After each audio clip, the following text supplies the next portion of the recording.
우리가 저는 이렇게 이야기하고 싶어요. 윤석열 후보가 뭐 뜬금없이 갑자기 나타나서 선제 타격한다 이렇게 이야기한 게 아니라 북한이 핵으로서 우리를 이제 공격하려는 이런 징후가 감지되면 어떻게 하겠습니까? 라고 물어보니 기자가 윤석열 후보가 현 시점에서 결국은 그걸 막는 방법은 선제 타격밖에 없지 않냐. 이건 상식적으로 이야기한 겁니다. 왜 상식적으로 이야기하냐. 우리 현재 정부의 킬체인이 이런 컨셉에 기초하고 있고 우리 국방부의 북한의 핵에 대한 개념 자체가 이제 응용 개념입니다. 이제 적극 응용 이런 개념이기 때문에 이건 대단히 상식적인 선에서 이야기한 겁니다.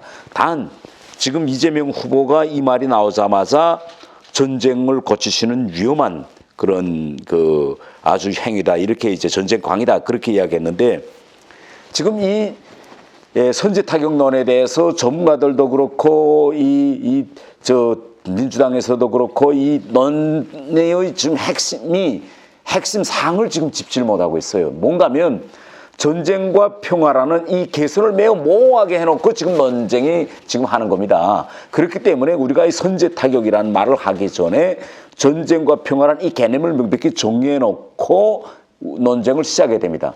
가령 북한이 핵으로 우리를 공격하려고 한다라는 징후가 발견됐다. 이때는 이건 평화 상태가 아닌 거예요. 이건 이미 전쟁이 일어난 상태입니다. 뭐 전쟁 위험을 고취시키는 행위가 아니라 전쟁이 일어난 상태거든요. 그리고 북한이 뭐 정말 완전히 진짜 미치광이 뭐 이렇게 돼서 지금처럼 아무 뜬금 없이 가만히 있다 불쑥 우리를 뭐 미사일을 공격하겠습니까? 아니거든요. 지난 시기에 보면 뭐 북한이 계산하는 거 있고 바라는 거 있어요. 뭐 제재를 풀어달라든지 아니면 뭐 NLL 이걸 무력화시키기 위해서 연평도나 서해에서 그래서 그때 당시 보면 이제 갑자기 뭐 꽉 터져서 갑자기 우리 남북 간의 전쟁이 일어나는 게 아니라 일정한 이제 국지 이런 데서 상태가 긴장되고 지난해 본 것처럼 대북전단법을 금지시켜라 하면서 뭐 비락삼설 폭파하겠다라고 하고 또 폭파. 그래서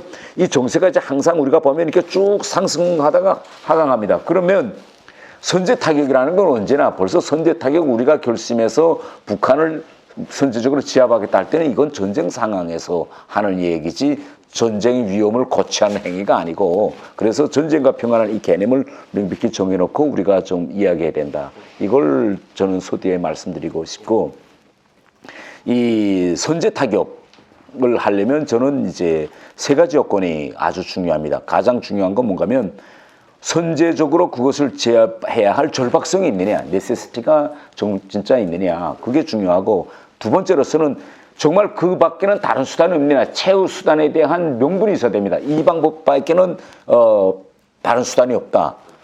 그 다음에 세 번째, 진짜 그 수단을 안 쓰면 우리는 멸망할 거냐. 이 여러 가지 요건이 갖춰질 때 선제 타격이 이제 말하자면 인정을 받고 정당화될 수 있는 거죠. 그러면 우리 견제에서 이제 놓고 보면 우리 지금 현재 국방부가 가지고 있는 이제 킬체인이라든가 이런 걸 보면 우선 첫째 절박함 말하자면 북한도 또 우리도 이 북한은 핵을 공격하려고 하고 우리는 이 핵을 공격하는 걸 사전에 제압 안 하면 우리는 멸망입니다. 그렇지 않겠습니까? 한반도 땅이 너무 작고 우리 인구는 수도권을 중심으로 해서 대단히 좁은 지역에 우리는 밀집되어 있습니다. 이거 핵폭탄 받으면요 우리는 멸망하고 맙니다. 그렇기 때문에 우리한테는 이게 최후 수단입니다. 우리가 살 수 있는. 그러면 국제 이제 정치공학이나 외교상에서는 정말 이걸 쓰지 않으면 멸망한다. 그래서 부득이하게 최후 수단으로서 자기 보존의 생존과 보존의 원칙에서 선제 행동을 했다 군사적으로. 이럴 때는 이게 정당화돼요. 가령 우리가 알겠지만은 전쟁을 한 이제 우리가 사례를 보면 이스라엘 같은 거는 6.1 전쟁이라는 거 아시는지 모르겠는데 아랍에서 시리아와 애굽이 협공해서 이스라엘을 완전히 이제 공격할 준비를 갖췄는데 이때 이스라엘이 선제적으로 공격하지 않으면 이스라엘 국가는 존재하지 않습니다. 그래서 그때 이스라엘이 공군을 이용해서 애굽을 선제 공격해서 결국은 자기 국가의 생존, 멸망을 막았거든요. 그렇기 때문에 그때 당시 비록 선제 공격했지만 그거 안 하면 너네 다 죽을 건데 인정된 거예요. 또 우리가 지난 시기를 보면 또 어떤 나라들은 자기를 정당화하기 위해서 선제적인 행위를 한 나라가 있습니다. 어떤 경우에는 이건 예를 들면 이라크 전쟁 같은 거 부시가 뭐 이라크에 대량 살력 무기가 있다 해서 결국 선제적으로 공격해서 만전쟁도 하고 이라크 전쟁을 했는데 그러면 그게 이라크에 대한 징벌로서 최후 수단이었냐? 이건 세계가 접수하지 않거든요. 왜? 현실적으로 대량 살력 무기가 없었는데 그렇기 때문에 무작정 선제 공격은 나쁘다 이것이 아니라 우리 경우에는 북한의 핵으로 진짜 우리를 공격한다 할 때는 이건 우리는 다른 수단이 없잖아요. 최후 수단이고 이 수단을 쓰지 않으면 결국 우리 수도권 윤석열 후보가 말한 것처럼 북한의 마하 10가 같은 미사일이 1분 안에 도착해서 우리는 핵 터지면 다 죽습니다.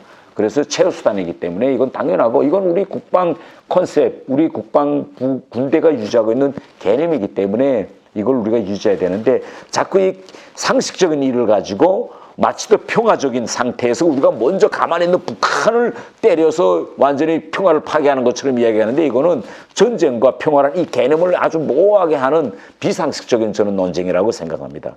우리가 가만히 있는 북한을 왜 선제 공격하고 또 가만히 있는 우리를 북한이 왜 갑자기 밑에 그 뜬금없이 핵으로 공격하겠어요. 벌써 아무 나라나 미국도 그렇고 또 다른 핵보유국들도 그렇고 이 핵무기를 쓴다는 건 정말 최후 수단입니다. 이걸 안 쓰면 우리는 죽는다. 우리가 2차 세계대전 이후에 2차 대전 때 미국의 핵무기를 썼고 2차 대전 이후에 미국 그다음에 이전 소련, 중국 해서 핵보유국들이 지금 9개 늘었는데 현실적으로 크고 작은 전쟁이 대단히 많았습니다. 지금 우크라이나에서 전쟁 지금 상황까지 가고 있고 미국이라는 나라는 핵을 가지고 크고 작은 전쟁을 많이 일으켰지만 핵무기를 썼는가요? 안 썼거든요. 왜? 그런 전쟁을 하면서 이것이 최후 수단이라고 미국이 생각하기엔 적이 없기 때문에 핵무기를 쓰지 않은 겁니다. 예. 그러니까 북한도 뭐 전쟁하자라고 할 때 시작해서부터 핵무기를 쓰지는 않을 거고 만약 그렇게 핵무기를 쓴다면 북한이 120만이라는 그런 방대한 무력과 그중 수천 대의 탱크, 비행기 뭐 이런 재래식 무기를 가지고 있을까요? 아니죠. 재래식 전쟁을 하다가 결국은 북한 자체도 더는 그 재래식 무력을 가지고 전쟁 상황에서 자기에게 유리하게 상황을 변화시킬 수 없다. 랄 때 최후 수단으로서 북한도 핵을 쓸 겁니다. 예. 그래서 저는 좀 상식적으로 선제 공격 이런 문제를 접근해 봤으면 좋겠습니다.